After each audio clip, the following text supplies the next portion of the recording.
రాష్ట్రంలోనే ప్రధాన వ్యాపార కేంద్రంగా పేరున్నటువంటి విజయవాడ నగరం నుంచి తెనాలి అంటే వయా మంగళగిరి గుండా వెళ్ళేటువంటి రహదారికి రవాణా పరంగానే కాదు అనేక అంశాల్లో ఎన్నో ప్రత్యేకతలు ఉన్నాయి. వాస్తవానికి ఆంధ్ర ప్యారిస్‌గా పేరున్నటువంటి తెనాలి పట్టణానికి ఒక మంగళగిరి నుంచే కాదు దాదాపు 3, 4 నియోజకవర్గాలకు ప్రధాన కేంద్రంగా వ్యాపార పరంగా కావచ్చు, విద్యాపరంగా కావచ్చు, అదేవిధంగా రైతువారి పరంగా కావచ్చు అనేక ప్రత్యేకతలు ఉన్నాయి. అయితే మరీ ముఖ్యంగా మంగళగిరి నుంచి తెనాలి వెళ్ళటానికి ఇరుకైనటువంటి రోడ్డు మార్గం కారణంగా అనేక సందర్భాల్లో రవాణా పరంగా ప్రమాదాలకు ప్రధాన కారణమవుతున్న నేపథ్యంలోనే ఎప్పటినుంచో ఈ రహదారిని విస్తరించాలని ప్రభుత్వాలు ప్రయత్నం చేస్తున్నాయి. కానీ కూటమి ప్రభుత్వం వచ్చిన తర్వాత దాదాపు 28 కిలోమీటర్ల మేర ఉన్నటువంటి తెనాలి, మంగళగిరి మధ్య ఉన్నటువంటి ఈ రోడ్డు మార్గాన్ని తక్షణమే 4 లైన్లుగా విస్తరించాలని నిర్ణయించారు. దానికి సంబంధించి ఇప్పటికే డిపిఆర్ సిద్ధం చేశారు. మంగళగిరి నుంచి తెనాలి వరకు దాదాపు 28 కిలోమీటర్ల దూరం ఉంటుంది. ఇరుకైనటువంటి ఈ రోడ్డు మార్గం గుండానే నిత్యం వేలాది వాహనాలు రాకపోకలు కొనసాగిస్తూ ఉంటాయని, దీనికి తోడు ఈ యొక్క రోడ్డు మార్గానికి తూర్పు వైపున బకింగ్హామ్ కెనాల్ ప్రవాహం వెళ్తూ ఉంటుంది.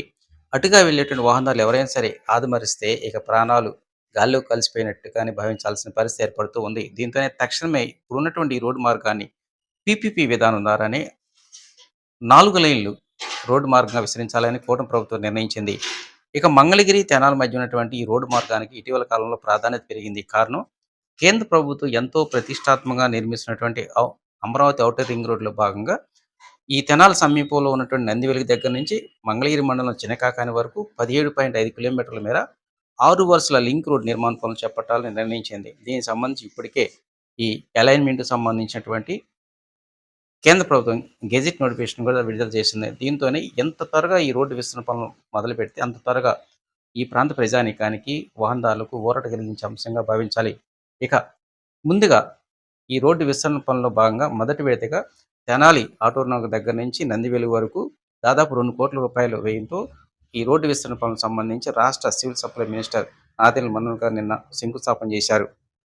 మంగళగిరి, తెనాలి నియోజకవర్గాల గుండా వెళ్తున్నటువంటి ఈ రోడ్డు మార్గం మరి ముఖ్యంగా విస్తరణ విషయంలో రాష్ట్ర ఐటీ విద్యాశాఖ మంత్రి నారా లోకేష్ గారు ప్రత్యేకమైనటువంటి దృష్టి సారించారు.